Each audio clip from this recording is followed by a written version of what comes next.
This is the More to Life Than Money podcast. Real people, real stories, real conversations about wealth and abundance with your host, J.W. Rayhans.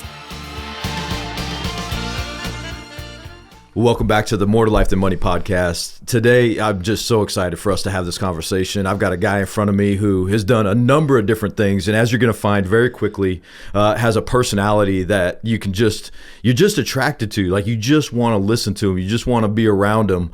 And not only that, but you can see how much he cares about other people. You can see that he wants to help elevate the other people around him. You can see that he wants to see other people be successful and do it all in a fun way, do it all in a way that we get the most joy out of life that we can possibly get, and also just really has a set of values that I think all of you are going to enjoy learning about because they're all applicable. These are like real life stuff that we're going to talk about. So Paul, I'm already jazzed about this conversation. We've had an opportunity to get warmed up. We've had an opportunity to already share some stories. We've got some Midwest connection. You and I have obviously been involved in a number of the same things. Yep. And so, man, I just want to tell you, I really appreciate you taking the time to spend some time with us. You've obviously experienced, not obviously to everybody listening, but obviously to you and I, you've experienced some great success in life. And you've been able to create a lifestyle that you really enjoy. Yep. And so what I get jazzed about is the fact that you're going to be able to share some of this with other people that are going to look at your story and go, wait a second, this is just a regular dude. Like, if this guy can accomplish this, right, then I must be able to as well. I'm jazzed about that because I know that there's some things that you're going to share that's just going to be like drops of wisdom on us. And so with that, let's go ahead and jump in. That guy you're introducing, is he coming up? Do I have to move over? I'm not sure I deserve all of that, but I appreciate it. Really excited to be here. Been looking forward to this for a while. And I guess this all got started at I was talking to Em outside, and I was thinking about that dinner we had. Remember the California Bird Sanctuary or whatever? That was like a fantastic dinner that we were up there for training. So absolutely. Long time. And that has to be 15 years ago. Probably at least that. Yeah. Yeah, so I think you're right. Yeah, it has been a long time coming. Thanks for having me. Absolutely. Absolutely. Let's start with this, okay? Because even with your bio and things like that, people are going to see you're in the medical profession. They're going to see that you've been a business owner. Some might even label you as an entrepreneur because you've been involved in a number of different things. But I tell you what, you've got a relationship story that is worth talking about. We're going to start right there because, one, there's going to be some people that are going to go, Cindy must be an angel. And my kids think that. Right? Everybody so thinks let's that. start with that is what has been the importance of yours and Cindy's relationship, and even take us back to the beginning of how this all happened. Importance, there is no more important relationship. I love my kids. I step in front of a bullet for my kids, but above the kids, I think you have to put your spouse. Yeah. And Cindy and I met driver's ed, 10 and 2. Driver's ed. Yeah. Crash Collins, if you're out there, he's the driver's ed teacher. We invited him to our wedding. He didn't show up. Flake. I'm still a little angry at you, Crash. But yeah, 10 and 2. So our driver's ed, Cindy and I went to a school when we had to drive into downtown St. Paul. So there was, you get on a bus and everything. And I went to the St. Thomas Academy, which was an all-boys military school. Cindy went to the Convent of Visitation. Sounds like kind of a, great experience, right? But they were fun schools. There's going to be people listening to this. They're going to have to look that up. They're going to be like, what in the world are you talking about? They've gotten a lot bigger since we left back in 87. But, so I got on the bus, and Cindy's always had these crazy eyes. She's got the best eyes in the world. And I remember walking on the bus and seeing her. I'm like, And I was an incredibly geeky dork. I still am, but back then it was even worse. We were talking, I had Gerbeau jeans rolled up. Well, I think after I saw her the first time, I didn't say anything. And then I dressed up for the future ones. But there you go. Red collar, puffy, ski jacket popped. It was in Minnesota, so it was cold. And we would drive to downtown St. Paul to take classes. It was the murder, like death on the highway type, scenes. And I remember Billy Ocean was playing. Okay. I want to be your lover. And so that was playing and on the scratchy bus speaker. And I sat down next to her and we started talking. And then, I made a lot of stupid jokes, which is how I introduce myself to people. And We didn't start, that was sophomore year. And then we would see each other at events. And then I finally, she was at my buddy Tim Gendron's house, Timmy G, if you're listening. And he used to have sort of house parties, and she was in the laundry room sitting on a dryer. And that's when I really first started having conversation. We started dating, fast forward 30 plus years, and we're married and 3 kids now. But Cindy was the one, I think, who initially pushed me.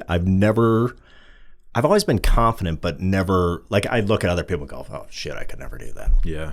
And Cindy was always there saying, yeah, you can do that. And through the help of her, I got into med school. Cindy's dad also had something to do with that, helping me out a little bit with that. And then even during residency, she was really on board with leaving Minnesota. So we came down here to Maricopa, where I did residency at now Valleywise. It will always be the Copa. And then we went back to Minnesota, and at this point, we had already had Madison, our first kiddo, and Maddie has some special needs. So that was a huge change for us. But we went back to Minnesota, be near family. My parents had moved down to actually Arizona in the mid '80s, but I still had a brother up there. Cindy has big family, had 13 brothers and sisters, so a lot of extended family up there. And we moved back up there. And I started my first job after residency at the mighty University of Minnesota in Fairview, Riverside, and was doing moonlighting because we graduated with a couple $100,000 in debt. Every med student's going, yeah. And hear you. It was a moment where I was probably working too much. We weren't. I think if someone from the outside looked at our marriage, they'd say, "Yeah, they're happy," but there's a lot of friction there. And the opportunity came to move back down to Arizona and start the group that became the group over at Chandler and Mercy Gilbert.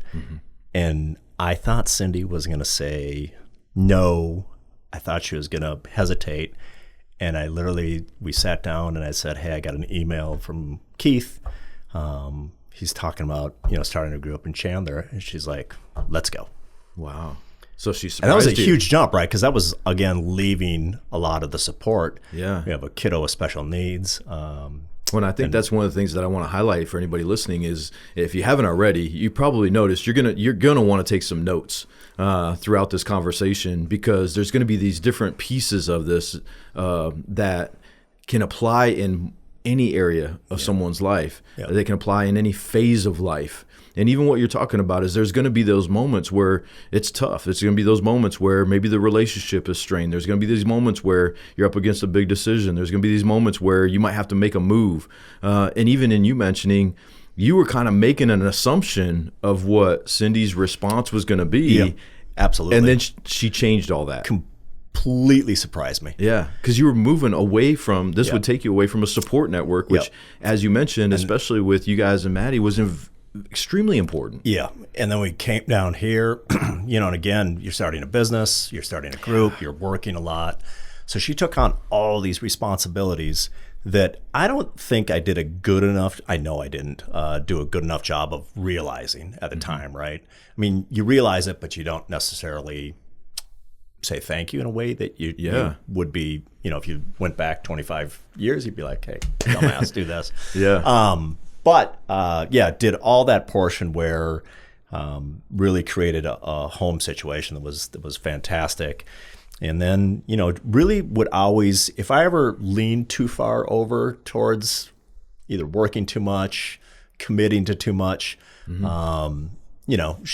never had hesitancy to say, hey, we need to talk. Yeah. And, yank me back to the midline and there. So it's important, isn't it? Yeah, it's look, she's, because I know she's the teammate, right? Well, and I know you're a driven person. Yep. And so, you can easily move into, really grinding it out, and you can really move into saying yes to a lot of different things.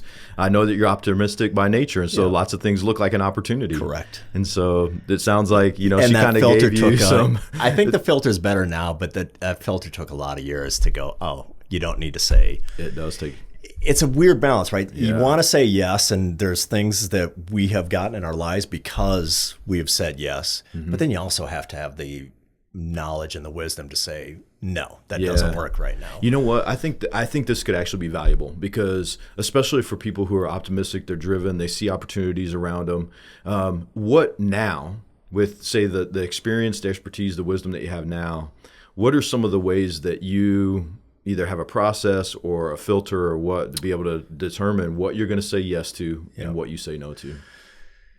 The first filter it goes through is it something I really enjoy? Okay. And this always surprises people because when I'm much quieter at home. Like I ever since working at Mr. Donut at age 14, night shift, Mr. Donut, night Friday, shift, Saturday nights in New Brighton, Minnesota. I think it was 11 p.m. to 7 a.m. I had to bike home. I think it was $3.75 an hour. Like, what dumbass signs up for that job? Especially like I was 15. I remember my friends would be like, "You're working tonight? What are you? Labor?" But I switch into. I get a little manic when I go to work, and it's in the emergency departments. They all come in and start making jokes and being loud, and that's been that way ever since any job I've ever had. And when I go home, I kind of switch that off a little bit. But that first filter is, do I enjoy doing it? Okay. And if I do, then now my current second filter is, what other demands are there out there, and are they moving our family towards where I want to move? And that can be financial, right? Sure. Can also be time wise, or it can be, there's a lot of little things where I'll say yes to if I see like just a giant opportunity. And sometimes it's a social connection opportunity, right? It's an opportunity to work with someone, learn from them. Sometimes it's a asymmetric proposition where you put in a little bit of time and the payback is enormous. Yeah. So that I don't want to sound like you have to weigh everything like that, because that's not necessarily true. But that's when it comes to professional opportunities or other things. And the original where I went into the rabbit hole is, there's now things where people will be like, "Hey, we're having a big Christmas party." I hate big parties. I don't like it. I'm not great at small talk. I've never have been. So those are the things now that I'm like, I'm probably not going to be your guy, right? I'm not the guy to show up at big functions. Yeah. Just because I'm not good at it, and you don't need me there to ask the same questions that everybody else has asked. So it's one of those where I deal with the guilt of saying no to some of those things, but those are the things that are getting filtered out. And then, just sometimes it's, whether it's new business opportunities or, real estate stuff that we're doing, if it's really sort of interfering with other aspects, then those are things that I'm getting better at cutting back. Yeah. Cindy's always been really good at saying, "Hey, this this is going away from the core, the core function." And I'll always, she's so damn good about kind of driving down the middle where it needs to go. And I'm always, bouncing back and forth, and That's why you need her.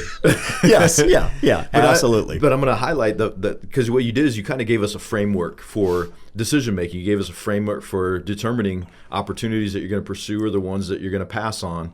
And it started with, am I going to enjoy this? Yeah. Which is extremely valuable. And a lot of times, I don't know if many people do a great job of putting like a high weighting, if you will, on, am I actually going to enjoy this or not? Yeah. And it's hard to do something if you don't enjoy it. It really is. Yeah. It really is. It's hard to be great at it if you don't enjoy it. And in fact, I would maybe lean towards it's near impossible to be exceptional at something if you don't enjoy it. Yeah, so as you started, is it something I'm going to enjoy? And then you mentioned, it, especially in this phase of life that you're in right now, is does it move our family in the direction that we want our family to go in? Yep. And then really evaluating what are the existing demands, what are the demands on this new opportunity, and is it worth it? I'm summarizing in what you shared there is it worth it? In other words, is it within my area of strengths? Is it within my area of knowledge? Is it within my area of expertise? Ikigai or whatever they That's call right. that. Yeah. Am I going to be at my best? Is it worth it? Yeah. Right. And so, do I enjoy it? Does it move our family in the direction that we want to go? What are the existing demands versus the demands on this? And is it within where I'm at my best? Yep. Outstanding. Yeah. I appreciate you sharing that because I think that is extremely helpful to people. Let's give a highlight reel real quick. Okay. So we kind of skipped over this part, but you are a doc. You're an emergency room doc. Correct. A lot of people would look at that and say, man, that's a high stress career. It's a high pace, high stress career. So give us the highlight reel of your career as a whole and what has allowed you to be successful beyond just being a doctor. Because that part you have been successful at, but your success rate, if you will, is much broader and much higher than just that piece. Yeah. So give us a highlight reel of what's allowed you to create that kind of success. Really lucky to end up med school, University of Minnesota, good to great med school. Had the fortunate of being next to Hennepin County, which is, I think, one of the premier county hospitals in the United States. And that's one of the first children of emergency medicine. Emergency medicine was birthed in Denver, Cincinnati, out in the Carolinas. And a lot of those original disciples spread and started ER programs, and Hennepin was one of those programs. I was so lucky to get an advisor by the name of John McHale. And these are all people that A, made me realize emergency medicine probably matches my personality. And then B, John said, you should go to Maricopa. If you're not staying at Hennepin, go to Maricopa. And when I landed at Maricopa, when we got down here, there was guys by the name of Bob Jordan, Ken Kimzik, Paul Blackburn, Brian Tiffany, right? I mean, and truly people that taught emergency medicine so well that the older I get now, I start to have worries about what am I going to miss. But honestly, the training was so good that I never felt stressed during shifts. And that's not to say I'm, some badass physician. It's just that if you get really good training and you get really exposed and the anesthesia department at Maricopa, you did so many intubations that when I got out, intubation was not a big, and that's where we put a tube down the airway. Yeah. And if you go to a program where you don't get a lot of intubations, and I saw many colleagues in Minnesota that would literally hem and haw and try and avoid intubating someone. I'm like, just intubate them, right? And so the training, I think, gives you that ability to then go enjoy. And then, so if you can relax and perfect your craft, if you're not worried, then you're open to like learning, right? Yes. So then you're open to, hey, how's the department running today? So I'm not worried about, the sick infant or the crashing, nursing home patient. You go take care of those, and then you come back and you're like, hey, you're talking to the other staff. So I think that the underlying training, and then we landed at Chandler and Mercy Gilbert. We started the Chandler group back in 2003. A gentleman by the name of Keith Butler and some of the original Brian Tiffany and Wilkie, and just fantastic individuals who have meant so much in my career. But we started this group with just a who's who of great people. And we really started when Chandler was still a small, growing community hospital. I used to remember driving by there on the way to Brugger's Bagels during residency, because we lived in South Tempe in residency, and Brugger's was out there. And there was fields. Well, I know. Well, you look at it now, and you can't even. It's hard to even imagine it being a smaller regional hospital. And I remember driving by there going, "Who the heck would ever work there?" So Chandler. Careful what you think and say, right? It's crazy. So we landed in a place, and then you work in a hospital where CEO is Dave Covert. And Peg Smith is CNO, Janet Shepard's nursing director in the emergency department, and all these people who were so good and took me, sort of young person, smart ass. Sometimes I knew what I was talking about. Other times I was learning on the go, but they saw our energy in our group, and there developed a really a trust, and we were able to grow that group. We had a sale of the group in 2015. A lot of people still hung around, but those 12, 13 years, the hospital flourished. We flourished as a group. We ended up having 27 partners, learned a lot of good, tough, sad, happy, lots of business things in between. That was kind of my first portion of emergency medicine career. Spent a few years cutting back afterwards, and then we started another group in 2020. That same gentleman, Keith Butler, and then JJ Linder, one of my residency colleagues who we've been through thick and thin together, and then Eric and Joel.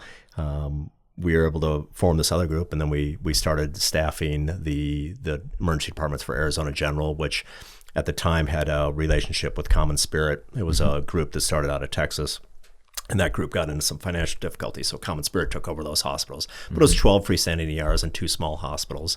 So we started that in 2020, right when COVID was starting. So we've had great timing on that, right? It was an interesting time, and again, I would not have been ready for the challenges that we had then, but the great thing about that group is the 5 of us, the owners, we didn't agree. In fact, we disagreed a lot, but we were all far enough in our career that we realized those disagreements don't mean anything personal, and we were able to survive kind of the tough spots of because COVID was not easy to start a business, right? You have cash flow and insurance companies, all that throttling. So we've happily ran that. I still work at Arizona General Levine, which has rebirthed my love of emergency medicine. It's a great little community hospital and tough part of South Phoenix, but great local people, fantastic nurses, great staff. So it's been a fun career. Let me highlight a few of the things that you shared for everyone listening, because you cruised through that in a way that obviously I set you up for. I said, give me the highlight reel, right? But sometimes we look at the highlight reel, and we see this in social media. We see this on everybody's posts. We look at the highlight reel and we think that must have been an easy journey, or look at how they've got it, or you cruise through that in a way that makes it sound obviously easier than it was, but you highlighted a few things that are absolute nuggets of success.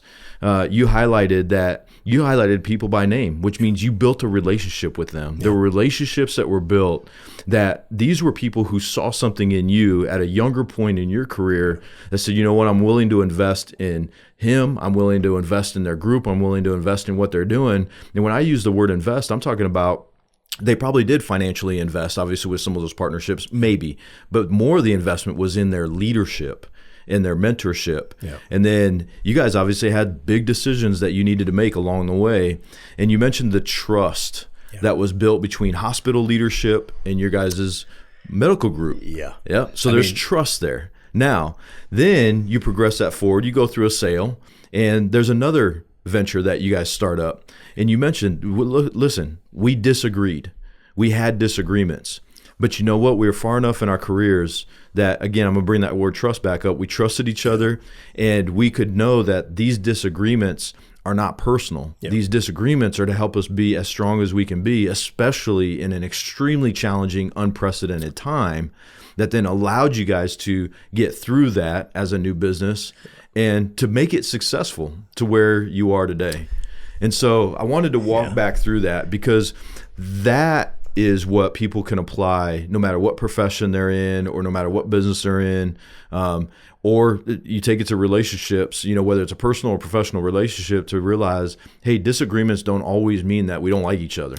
Disagreements can just simply mean we have a different view or a different approach or a different opinion. How do we get through that? Which is lacking nowadays, right, with social media. And if there was one person who taught me that, it was Terry Happel. Was it really? Yeah. Terry, for those who don't know, was the CMO at Chandler for probably easily over 2 decades, retired hand surgeon. And he would call, I was our medical director, I was chairman and of the department, so I would meet with Terry frequently. And when you're medical director, if one of your guys has a bad case, or someone's angry about something, Terry would call you and you'd go in, and it felt like going to the principal's office. And I remember the first year I was scared of sitting down with Terry, because he's this kind of imposing character. Terry's the nicest guy in the world, but you don't realize that when you're starting. And Terry would strip paint in the office. We're like, what? What are you guys doing? And I very quickly learned that, look, you be honest. You defend when you need to defend, right? Because sometimes you're like, no, that we did right by that patient. They're just. And the great thing about Terry is, as soon as he would finish stripping paint with you, he would then stop and go, hey, you gone fishing lately? And then ask about, how everybody else is doing in the department, ask about family. And it was like that. And he never held a grudge. And we, every medicine is practicing, right? It's you have mistakes and you have bad outcomes. And Terry never he had the appropriate meeting. He said what needed to be said. He made sure that their understanding was there. And then he stopped, and that there was no carryover. And that, I don't know if I knew that before, but I know that really impressed upon me. And that's how I treated, docs when I had to call them in and have those type of discussions, is that here's the issue. And we would have very honest and frank discussions. Sometimes physicians they have difficult times talking to one another. And if a specialist would call down to the ER and they were a pain in the ass to, the poor person called the HUC, the health unit secretary, I would call them back and be like, are you having a bad day? What's going on? Because don't yell you want to yell at someone, call me. You can yell at me, and we're ER doctors. We're used to being yelled at by specialists. And I had a few of those conversations. As soon as you have 2 or 3 of those conversations, I don't know if they talk to people, but then they're like, well, you can't go down to the ER and act like a complete jackass because someone is going to say, you're acting like a jackass. Stop it. And we all have our moments. So, I think Terry was one of those that really impressed upon that. Well, and there again, Paul, you gave those interactions with Terry a certain perspective. You gave them a perspective of, look, I understand we have to address an issue. We have to address a situation. We have to address whatever was going on. And there's a way to learn from this. There's a way to grow from this. There's a way to get stronger from this. And the delivery is sometimes what people get hung up on rather than what is it we're really trying to, the message. Yeah. What is it we're really trying to accomplish here? What can we learn from this? And so there again, for any of you that are listening, I hope you're taking notes about some of these because, you're going to have some tough interactions. You're probably going to have some interactions where you don't like the way the person treated you. Yeah. What can you gain from that interaction? What can you learn from that interaction? Yeah. Something I know that you've been very passionate about is the way that you kind of help mentor, teach, and lead others. And so I want to visit a little bit about what might be a misconception that's out there. And so, a lot of times when people think of doctors, when they think of specialists, they think of people who make a lot of money. Now, from your perspective, does it appear as though people who make a lot of money, that automatically gives them the ability to be smart with their money? No. Yeah. It's such an area that is so lacking in medicine. And, if you watch any, it's happened here in the East Valley recently, where if a physician dies, there's a GoFundMe page. And if you think about, typical ER doctor, it's very easy to make over $300,000 a year. Heck, you can, if you want to work a lot, you can make near $500,000, right? And so you do that for 20 years, that's $10 million flowing through your hands, right? So if you somehow save 10 or 15%, that's $1.5 million. And if that's invested, right, you should have a large number. And there's a lot of colleagues out there, and we saw this during COVID. So we had taken over Arizona General. Arizona General's single coverage shop. That means there's one doc. So you can't cut one doctor. And people don't remember this, but in the summer of 2020, when COVID is starting to blossom, people stopped going to the emergency room. Yeah. We would get food delivered to us. I remember my colleague Mark and I were at Mercy, and there was all these children had written in healthcare heroes, right? There's all these little pictures of, doctors and white things. And I think there was 3 different restaurants that delivered food. And we're sitting there. There's not a single person in the emergency department. It's like 1 o'clock in the afternoon. Oh my goodness. And we're eating. And I don't know if Mark said it to me or I said it to him. I'm like, we are heroes, right? Eating. But emergency departments plummeted in volume. Companies that owned emergency departments, staffing companies, or anyone else says, well, if doctors aren't seeing patients, you can't pay doctors, right? Because we're paid on patients that we see, right? So you generate billing. So what happened? Shifts got cut. We had started up the Arizona General contract, and our biggest concern was there was a percentage of doctors that we knew we wanted to replace. We didn't feel that they were up to our standards of who we wanted, like serving our patients. But how do you get doctors to come from, high profile places? Chandler, Mercy, right? Chandler, level 1 trauma, tertiary care referral, fantastic hospital, great reputation. Come on over to Arizona General, where perhaps in the past you've taken patients from where you're like, who is working there, right? COVID happened, shifts got cut, and physicians were, I can't have 10 shifts cut. I can't afford that. So we got a lot of those physicians over. Now, at the time, I didn't put 2 and 2 together, right? I was like, oh, heck yeah, come. We were like, come work for us, right? And it was a fantastic opportunity. But a few months down the road, it made me start to think, why are a lot of our colleagues not in a position where instead of working 20 shifts, if someone comes in and says, look, for the next 3 months, you're going to only work 10 shifts, that really put a financial strain, right? So why is that? There's no teaching on the ability to reduce taxes, right, in a legal, ethical manner. There's no teaching on really what does savings is. There's no teaching on savings versus investing. Those are two very different camps in my head. Nor is there any discussion whatsoever on, look, take some money, invest, save, but then also start to create your passive income engine, right? Where, as Warren Buffett said, if you're not making money while you're sleeping, you're always going to work. Yep. And I was ignorant to this until the late teens, really, when I started kind of going down that rabbit hole. So it's a little bit of a late career move where I'm starting to try and help educate. I know when we sat and talked about me sitting on the Rayhan's board is that I'm not your classic, invest everything in the market. I'm a little bit different that way, but everything is a tool, and my hope is that the more doctors realize those tools are out there, and the more they realize that if you go and work a shift, because now I'll see a shift as a investment in something, right? So I'll say, all right, I'm going to go work 3 shifts this month to plug into this investment, which is going to now start to generate income for the rest of our lives. Yep. And then it'll create a legacy for my kids. So that right there is a very different mindset, right? Yeah. Because a lot of people, whether they're a doctor or not, when they go to work, they're not thinking in terms of, well, if I go to work or I do this shift, I'm going to invest it over here for something for now or in the future. Yeah. It's, I'm going to work so that I can get paid to then fund the lifestyle that I've created. Yeah. So even that alone is a very different sort of mindset now that, because you mentioned this has been a progression for you, right? And recognizing, hey, if I'm just going to keep working to work and work to make money, then I'm going to continue working the rest of my life and it never ends. Yeah. So let me ask you this. If I just asked you what's important about money to you, what would you say? Gives opportunity for choices. Gives opportunity for choices.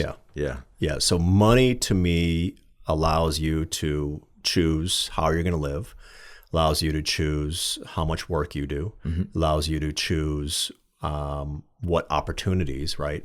Opportunities find liquidity. Yeah. Always, right? 100%. And I think about all the opportunities that we missed because, this is something where I look back in the early part of our Chandler group, we were making fantastic income as emergency room physicians. And you're like, where did I, right? If you don't direct your money, it disappears. Yeah. And it's not like I was driving Ferraris. I mean, anybody could write that down right now. Yeah, if you don't direct your money, it disappears. It disappears because it sits in a checking account, and then suddenly the checking account, you're like, well, there used to be 10,000. Now there's like 3,000. Where did that go? Yeah. Where did that 7,000 go? And the better I get at this, the more it becomes where, this is an opportunity for, Cindy and I to go take a, 10-day vacation somewhere. This is an opportunity for, we're creating pathways for our daughters where they don't have to worry about getting, going through the hassle of like trying to convince a bank or mortgage company of, or they can find a job where they truly love, and then, okay, I'm generating passive income. I can work the job I really want to work. I can live the way I want to live, but I'm making money in another way. Yes. And if I can teach my daughters that, and I say but we can teach our daughters that, Cindy and I think that sets them up for so many less struggles, right? We know money struggles in marriage, right? You fight about money and you get stressed about money. And I don't think there's a single person who doesn't have those scars. We've got those scars, and we've been blessed. We've been so right. Emergency medicine's a great career. I can pick up a shift tomorrow if I want to. Medicine's one of the few careers where you can get fired today, but you can also get 3 jobs tomorrow, especially emergency medicine. But you have the ability to make a fantastic income. But physicians, it goes out the door so quickly. Yeah. So I want to highlight what you went to is you also think about why you're wanting to make these investments or capture these opportunities. Because that's exactly what you mentioned was then Cindy and I can go on this 10-day vacation or I can create pathways for my daughters. And so again, you're helping all of us really understand there's more to it than just the money you make. There's more to it than even choosing the investments that you're going to put money into. Yeah. There's a difference between savings and investing that you mentioned. Yeah. If you don't direct your money, it's going to disappear. Yeah. So these are all principles, if you will, that you've created financial success with. And so even like in this conversation, we don't disclose kind of where you're at financially. The reality is you've done well. We'll just leave it at that. Blessed. You've done well. Yeah, right? Absolutely blessed. So now with the phase of life that you're in, the net worth category that you're in, if you will, how would you define wealth and abundance? What really is wealth and abundance to you? Opportunity. Right. So again, you have the choice to wake up and do this or do that. And I think most people want to do something that uses their skill set. A day fishing is great, but 50 days of fishing in a row, you're probably tired of it, right? Fishing's made much better when you're like, oh, I'm going fishing next week. Leverage, the ability to wealth is having your leverage, and leverage can be your relationships, right? Your social capital. Leverage can be the ability to say, this isn't going to serve me now, but 20 years from now, this is going to be big, and 50 years from now, this is going to be massive for my children and my heritage. So it's using opportunity, leverage, and it's really kind of being very comfortable creating that vision. And there's tomorrow vision. And I've gotten a whole lot better through books and then just kind of hanging around the right people where you realize the best visions are ones that take 10, 20, 30 years. And, that's where it really gets fun because we forget that exponential curve. I can see it on your face, right? By the way, how much fun you have with that. We forget that exponential curve, and you have to put in that phase of capitalization where you're just willing to capitalize, right? You're willing to work. You're willing to realize that it's not going to be an immediate gain, but you do those things, and then suddenly it just starts, taking off, and it becomes additive. So that's what I and then it's obviously if you're not around the people that have been in the car with you the entire time, and you're not enjoyable to be around, then it's all for waste. But my family, my folks raised us to be hardworking and be loyal. I found the right mate who was resonated with that and really emphasized that. And we've been blessed. Our kiddos are fantastic. They've been each one of them is a lesson, but they really give me the. That's why I've really become looking out 20 years, 30 years. I mean, I'm more excited about the death benefits they're going to receive. Almost, and it's a weird thing, but I'm like, oh God, they're going to be able to do this. And then their kids and their charities of choice are going to be able to benefit even more. And we won't be around to see that except for floating above them. And that's what you're talking about. There is wealth and abundance that goes beyond you, because you're talking about an abundance that comes not from being in survival mode, because you're past that. There's a foundation there that you've built over time. But when you talk about wealth and abundance in terms of opportunities and choices, and being able to really know that you're using a skill set that makes a difference, that creates value, that accomplishes something for yourself and others. But then it's, how are you leveraging that into stronger relationships, into things that you get to do, the experiences you get to create, and then realizing, I want the people that I love to be able to experience all of this together. And that's where Paul, you really do, like, your face lit up in a different way when you start talking about what I get excited about now is how this is going to impact my kids and their kids. And you're looking out now to where that vision gets super bright 10, 20, 30 years from now. And that's a much different level of excitement than just what can I get today, what's going to happen today or tomorrow, or even the short-term vision. So thank you for sharing all of that with us. And as people listen to this is one of those where I hope they'll see the gradual progression throughout the conversation. Maybe even they listen to the last 5-10 minutes of it over and over and really say, okay, where am I at? What are my perspectives?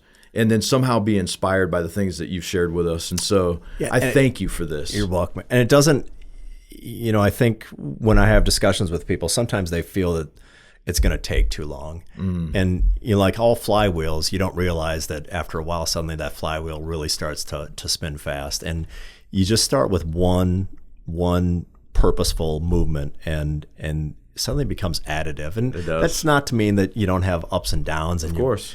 But to start today, start tomorrow, and just do one of those things. And it really leads to, I think physicians are a hell of a lot happier practicing when they don't have to work as long and as hard.